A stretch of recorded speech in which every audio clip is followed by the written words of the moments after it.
প্রিয় দর্শক, আপনাদের সবাইকে স্বাগত জানাচ্ছি এনটিভির প্রতিদিনের আয়োজন স্বাস্থ্য প্রতিদিন অনুষ্ঠানে। আপনাদের সঙ্গে আছি আমি ডাক্তার সঞ্জিতা হোসাইন। দর্শক, যে বিষয়টি নিয়ে আজ আমরা আলোচনা করব সেটি হচ্ছে ব্লাড ক্যান্সার। এই বিষয়টি নিয়ে আলোচনার জন্য আমাদের স্টুডিওতে আজ উপস্থিত আছেন একজন বিশেষজ্ঞ চিকিৎসক।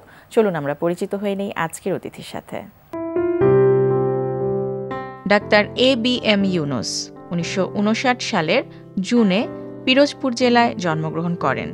তিনি 1983 সালে ভারতের সমলপুর ইউনিভার্সিটি থেকে MBBS ডিগ্রি অর্জন করেন। এরপর তিনি চিকিৎসা বিজ্ঞানে উচ্চতর FCPS ডিগ্রি লাভ করেন। বর্তমানে তিনি বঙ্গবন্ধু শেখ মুজিব মেডিকেল বিশ্ববিদ্যালয়ের হেমাটোলজি বিভাগের অধ্যাপক হিসেবে কর্মরত আছেন।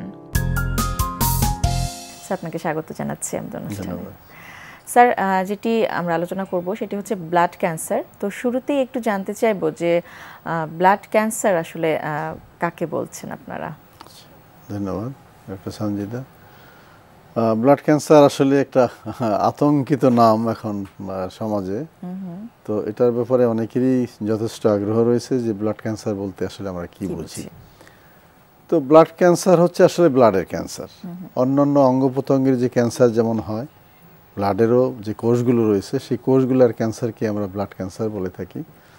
তো ক্যান্সার মানে হচ্ছে আসলে একটা অস্বাভাবিক বৃদ্ধি কোনো একটা কোষের।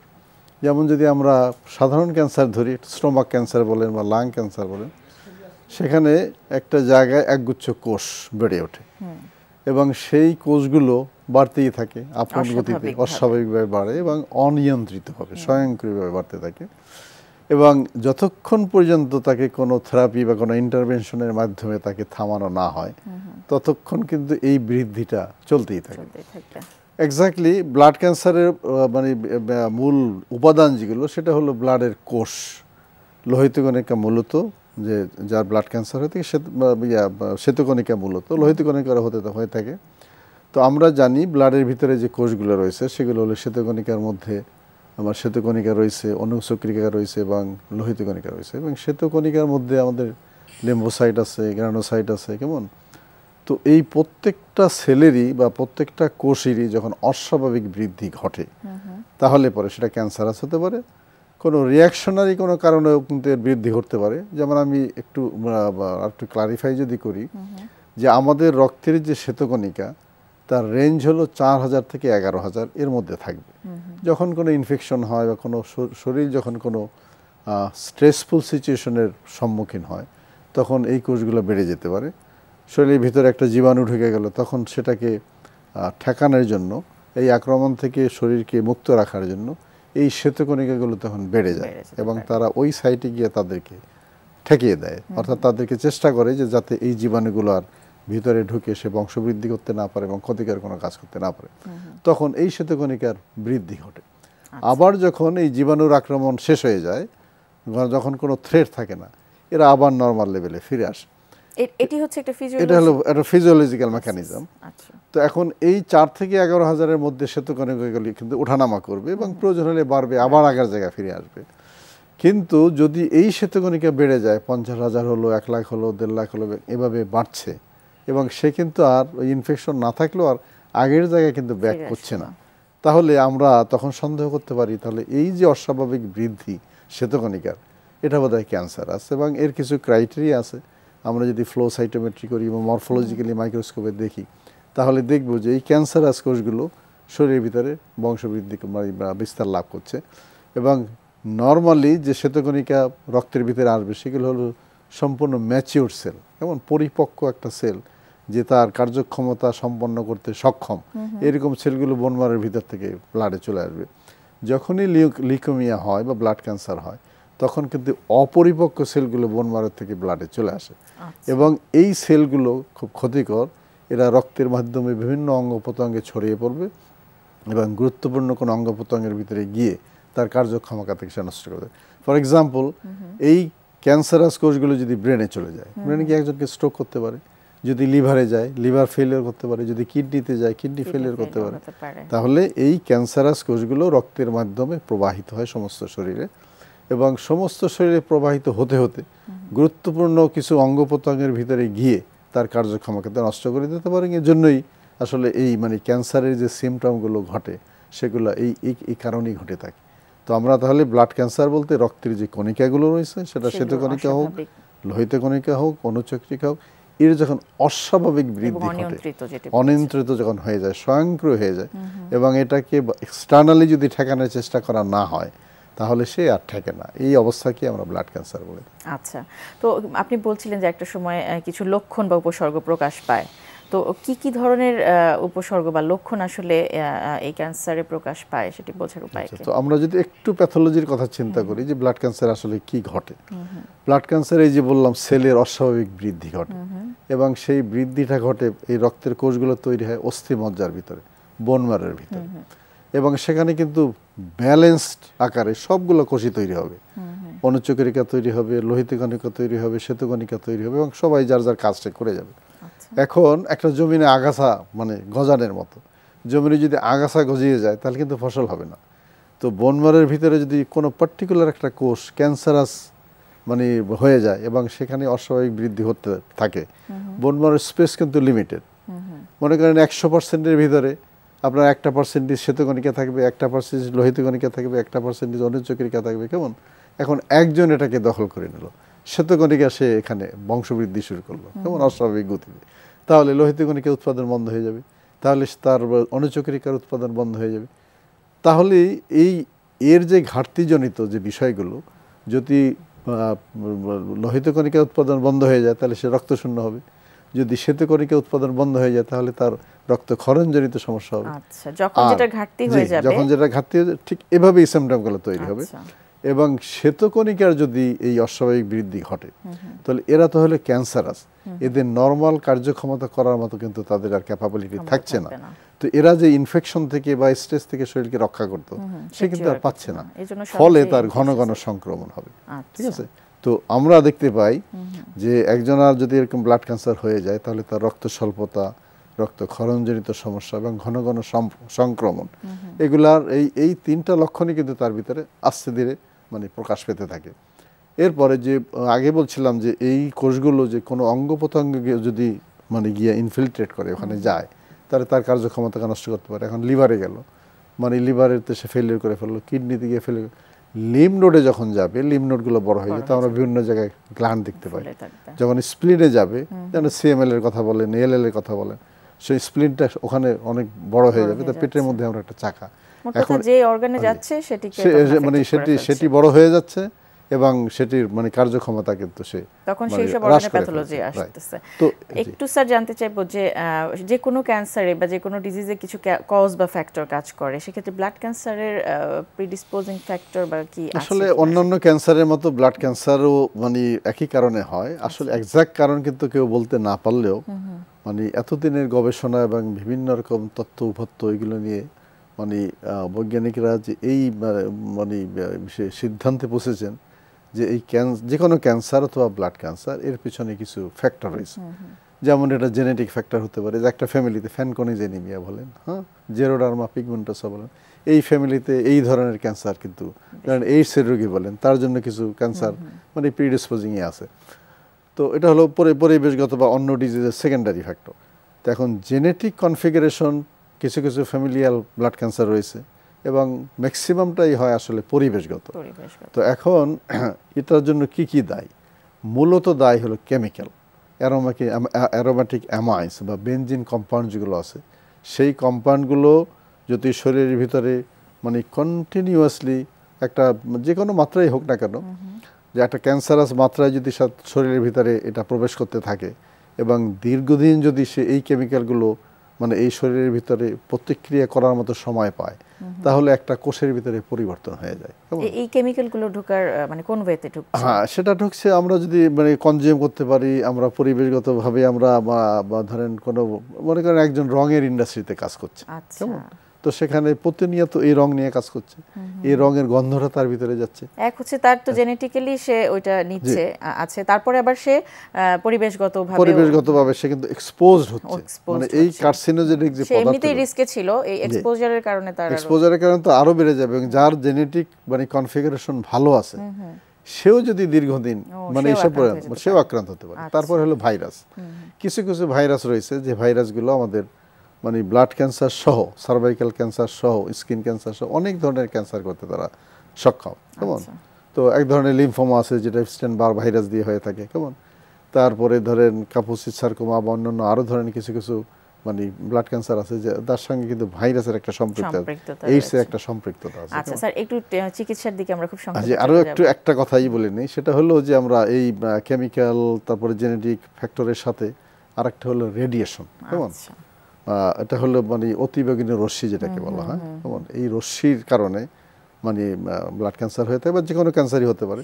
এখন এটা আমরা কিভাবে পাই? এটা ধরেন কেউ যদি ওই রেডিওথেরাপি ইউনিটে কাজ করে, এক্স-রে ইউনিটে কাজ করে বা নিউক্লিয়ার কোনো প্লান্টের কাছাকাছি থাকে যেখান থেকে এসে মানে বা ওই ফ্যাক্টরির মধ্যে থাকে যা রেডিও প্রোটেক্টিভ কোনো ডিভাইস তার নেওয়া নাই, তো তার জন্য কিন্তু ক্যান্সার হতে পারে। এবং প্রাকৃতিকভাবেও যে আমরা মানে সূর্যের যে রশ্মি, এই রশ্মি যদি পরিবেশগত বিপর্যয় ঘটে, আমাদের একটা ওজোন লেয়ার থাকে যে লেয়ারটাকে একটা ফিল্টার হিসেবে কাজ করে, যে অতিবেগুনি রশ্মি মানে পৃথিবীতে আসবে সেটা কিন্তু মানে প্রাকৃতিকভাবেই এটা ফিল্টার করার ব্যবস্থা রয়েছে।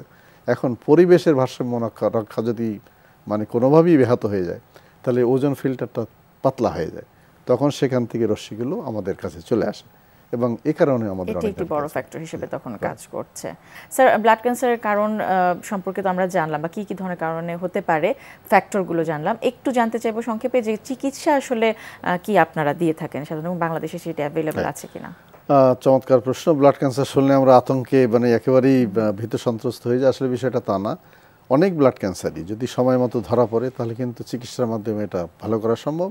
কিছু কিছু ক্ষেত্রে আমরা ভালো করতে পারি না, সেটারও জন্য আবার পদ্ধতি আছে। যেমন আমরা মূলত ব্লাড ক্যান্সারের চিকিৎসার জন্য কেমোথেরাপি দিয়ে থাকি এবং তার সঙ্গে পার্শিয়াল রেডিওথেরাপি। কেমোথেরাপি এবং রেডিওথেরাপি যেটা দুটোই বাংলাদেশে অত্যন্ত চমৎকারভাবে সফলভাবে এটা করা সম্ভব, আমরা করে যাচ্ছি এবং এতে অনেক রোগী ভালো করা সম্ভব। কিছু কিছু ক্ষেত্রে যাদেরকে আমরা এই পদ্ধতিতে ভালো করতে পারছি না তাদের জন্য সম্পূর্ণ ভালো হওয়ার যে পদ্ধতি রয়েছে তার নাম হলো অস্থিমজ্জা সংযোজন অথবা বোন ম্যারো ট্রান্সপ্লান্ট, যেটা এখনো বাংলাদেশে পুরোপুরি চালু হয় না। এই জন্য হয়তো আমাদেরকে দেশের বাইরে যেতে হয় এবং খুব শিগগিরই এটাও বাংলাদেশে এই চিকিৎসা পদ্ধতিও চালু হয়ে চলে আসবে, আমরা সেই আশায় রইলাম। এবং তবে সবচেয়ে আশার বাণী যে বেশিরভাগ ক্ষেত্রে যে কেমোথেরাপি এবং রেডিওথেরাপির মাধ্যমে আমরা অনেক সনাতন যে পদ্ধতিগুলো আছে সেগুলো দিয়ে বা ট্র্যাডিশনাল যেগুলো বিশ্বব্যাপী যে প্রক্রিয়াগুলো আছে সেগুলো বাংলাদেশে বেশিরভাগ আছে, এগুলো আছে এখন, এগুলো মানে দিয়ে মানে অনেক রোগীকে আমরা ভালো করতে পারছি। স্যার চমৎকারভাবে বুঝিয়ে বলেন, আপনাকে অনেক অনেক ধন্যবাদ। আপনাদের ধন্যবাদ। প্রিয় দর্শক, আমরা শুনছিলাম ব্লাড ক্যান্সার এই বিষয়টি নিয়ে বেশ কিছু গুরুত্বপূর্ণ তথ্য এবং বেশ কিছু পরামর্শ আমরা জানলাম আমাদের আজকের অতিথির কাছ থেকে। আশা করছি আজকের আলোচনা আপনাদের উপকারে আসবে। আজকে আমাদের শিশুদের ব্যায়ামের লাস্ট এপিসোডে আমরা দেখাবো কিক বক্সিংয়ের আরেকটা মুভ এবং এখানে আমাকে এই মুভগুলোতে হেল্প করবে আমাদের ছোট বন্ধু লিও এবং কমব্যাট জিমের fitness instructor mister Azam Khan. আমরা এই মুভগুলোতে আমরা চেষ্টা করব যে ওদের যত বেশি মুভমেন্টের মাধ্যমে ক্যালোরি বার্ন করা, স্ট্রেংথ বিল্ড আপ করা এবং কনসেন্ট্রেশনটা গ্রো করা। ওকে লিও, আমরা বেসিক মুভ দেখি। প্রথমে jab, cross and round kick. Yes, and again. Last one. ওকে, এখানে দেখা যাচ্ছে যে যখন সে করছে পাওয়ারটা ইউজ করতে হচ্ছে এবং লেগসের অনেকটুকু ফ্লেক্সিবিলিটি গ্রো হচ্ছে এবং কনসেন্ট্রেশনটা থাকতে হচ্ছে যে ঠিক টার্গেট মতো সে তার পাঞ্চটা বা কিকটা করতে পারছে কিনা, এর নিচে বা উপরে হয়ে যেন যায় না, মনোযোগটা তাকে রাখতে হচ্ছে। ওকে, এবার আমরা দেখব যে অ্যাডভান্স মুভটা কি হবে। Fine, start.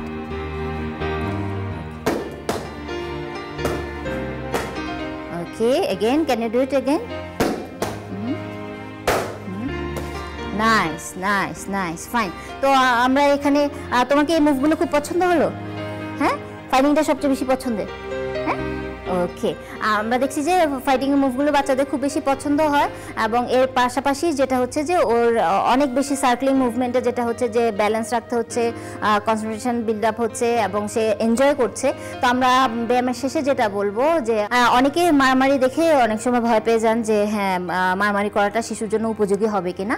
তো সব ক্ষেত্রেই বলবো যে শিশুদের অ্যাক্টিভিটির সময় আপনাদের আন্ডার সুপারভিশন রাখতে হবে, এক্সপার্ট কারোর কাছে করতে হবে এবং সেফটি মেজারটা রাখতে হবে। অনেক ক্ষেত্রে সেক্ষেত্রে এমন করা যেতে পারে যে গার্ড ইউজ করলেন যে যেন আঘাতটা না পায়, এবং তবে যদি এক্সপার্টকার কাছে করেন তখন কিন্তু ওই ভয়গুলো থাকে না। পাশাপাশি কোনো ধরনের যেন কোনো ধারালো বা কোনো ধরনের কোনো কিছু না থাকে যে যদি সে করতে গিয়ে ইমব্যালেন্স হয়ে পড়ে যায় যেন আঘাত না পায়, এবং কন্ট্রোলড মুভমেন্টে তাকে আগে প্র্যাকটিসটা করতে হবে যেন প্র্যাকটিস করতে গিয়েই সে আঘাতটা না পেয়ে যায়। এবং বলা যায় যে সত্যিকার অর্থে মার্শাল আর্টস যেটা, মার্শাল আর্ট কিন্তু ইউজ করা হয়েছিল যে যুদ্ধবিদ্যা, মানে কি যে আপনাকে একটা ডিসিপ্লিনড ওয়েতে সব কিছু শেখা। তো এখানে আমরা কিক বক্সিংয়েও আমরা তাই বলবো যে যদিও দেখা যাচ্ছে মারামারি, কিন্তু শেখার সময় এটা খুব আস্তে আস্তে একটা শিশুকে কিন্তু সব ব্যাপারে ডিসিপ্লিনভাবে গড়ে তোলে, কারণ তাকে সব ব্যাপারে খেয়াল করতে হয়, শুধুমাত্র ইচ্ছে মতো করলেই হয় না। তো শিশুকে হেল্প করার জন্য অবশ্যই আপনারা অভিভাবকরা ওই ধরনের সুপারভিশন বা এক্সপার্টের সাথে কনসাল্ট করে তারপর করবেন। প্রিয় দর্শক, আমাদের খুব পছন্দের ফলগুলোর মধ্যে একটি ফল হচ্ছে জাম। জামে কি কি পুষ্টি গুণাগুণ রয়েছে চলুন শুনে নেওয়া যাক একজন পুষ্টিবিদের কাছ থেকে। ছোট মরিচে যেমন ঝাল বেশি, তেমনি ছোট একটি ফল জাম, যা পুষ্টিগুণে পরিপূর্ণ। জামে রয়েছে পর্যাপ্ত পরিমাণে শর্করা, ভিটামিন এবং মিনারেলস। আমরা যদি প্রতিদিনের একটি সার্ভিং চিন্তা করি, তাহলে জামে এক মুঠো জাম যদি আমরা খাই, তা থেকে আমরা আমাদের শরীরের চাহিদা মতো শর্করা পেতে পারি, এবং এর পরিমাণ হলো 15 মিলিগ্রাম। এবং ভিটামিন সি আছে প্রচুর পরিমাণে, পটাশিয়াম আছে 79 মিলিগ্রাম, ম্যাগনেসিয়াম আছে 15 মিলিগ্রাম, এবং পর্যাপ্ত পরিমাণে ফসফরাস রয়েছে। জাম বিভিন্ন দেশে বিভিন্ন নামে পরিচিত।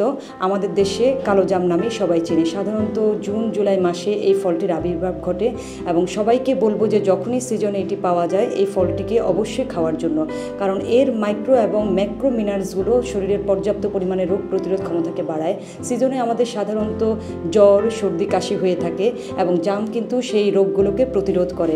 এটি মুখের, ত্বকের জন্য উপকারী এবং ক্যান্সার প্রতিরোধ হিসেবে কাজ করে, বিশেষ করে মুখের ক্যান্সার। যাদের রুচি কম থাকে তাদেরকেও কিন্তু আমরা জাম খেতে বলে থাকি, কারণ জামের ভিটামিন এ এবং ভিটামিন সি মুখে পর্যাপ্ত পরিমাণে রুচি এনে দেয়। আর জামে রয়েছে পর্যাপ্ত পরিমাণে অ্যান্টিঅক্সিডেন্ট, যা ক্যান্সারের বিরুদ্ধে লড়াই করতে পারে। এবং যাদের কোষ্ঠকাঠিন্যর ব্যাপার রয়েছে তারা কিন্তু জাম খেলে, জামের ফাইবার কোষ্ঠকাঠিন্যকে দূর করে। ক্যান্সার এবং হৃদরোগে যারা ভুগছেন তাদের জন্য রয়েছে সুখবর, কারণ জাম ডায়াবেটিক পেশেন্টের জন্য যথেষ্ট পরিমাণে হেল্পফুল, কারণ এর ডায়েটারি ফাইবার কোষ্ঠকাঠিন্য যেমন দূর করে, এবং এর ডায়েটারি ফাইবার কিন্তু ডায়াবেটিক পেশেন্টের ডায়াবেটিকের সুগারটাকে লোয়ার রাখতে সাহায্য করে। এই জন্য আমরা চাই যে সিজনে যখনই এটি পাওয়া যাবে আমাদের প্রতিদিনের খাদ্য তালিকায় যেন জামের পরিমাণ যথেষ্ট পরিমাণে জাম থাকে, এবং আমাদের প্রতিদিনের যেন পুষ্টি চাহিদা জাম থেকে আমরা পূরণ করতে পারি। দর্শক, স্বাস্থ্য প্রতিদিনে আজকের হেলথ টিপস। উঁচু হিলে কোমর ব্যথা হতে পারে, তাই কোমর ব্যথা যাদের কিছুতেই ছাড়ছে না তারা হিল পরা ছেড়ে দিন। প্রিয় দর্শক, স্বাস্থ্য প্রতিদিন সম্পর্কে যদি আপনাদের কিছু জানার থাকে কিংবা কোনো পরামর্শ যদি আমাদের দেবার থাকে জানাতে পারেন এই ঠিকানায়। প্রযোজক স্বাস্থ্য প্রতিদিন, এনটিভি, বিএসসি ভবন, 7 তলা, 102 কাজী নজরুল ইসলাম এভিনিউ, কারওয়ান বাজার, ঢাকা 1215। ফ্যাক্স 914338 থেকে 7 পর্যন্ত, অথবা ইমেইল করুন স্বাস্থ্যপ্রতিদিন@ntvpd.com এই ঠিকানায়। প্রিয় দর্শক, স্বাস্থ্য প্রতিদিনের আগামী পর্বে আপনাদের জন্য যা থাকছে। ফুসফুসের ক্যান্সারে আক্রান্তর একটা অন্যতম প্রধান কারণ হলো সিগারেট এবং এর সংক্রান্ত জিনিসপত্র, ধোঁয়া, সিগারেটের ধোঁয়া। এছাড়া পলিউশন কিছু আছে, এয়ার পলিউশন, যেমন যানবাহন জনিত, এবং আরও আছে কিছু স্মোক আছে যেগুলো আমাদের ইন্ডাস্ট্রিয়াল পলিউশন, এগুলো আছে। একটা ঘরের মধ্যে থেকেও আপনি এক্সপোজ হতে পারেন। রেডন গ্যাস বলে একটা গ্যাস হয়, আমাদের ঘরের মধ্যেও জন্মায়, এটাও কিন্তু আপনাকে এক্সপোজ করে। ইভেন এয়ার ট্রাভেল, আমরা যে এয়ার ট্রাভেল করি ওখানে আমরা কিন্তু রেডিয়েশনে কিছু এক্সপোজার পাই। তো এখন অনেক এয়ার ট্রাভেল হচ্ছে, আমাদের দেশের লোকজন বাইরে যাচ্ছি, আমরা আসছি, ওইখানেও কিছু হচ্ছে। এগুলো হলো মেইন কারণ। এছাড়া আরও ছোটোখাটো আছে, বাট মেইন কারণ হলো সিগারেটটা।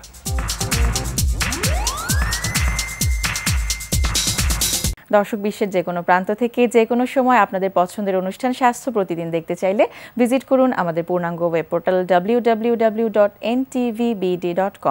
আজ এ পর্যন্তই। আপনারা সবাই ভালো থাকুন, সুস্থ থাকুন।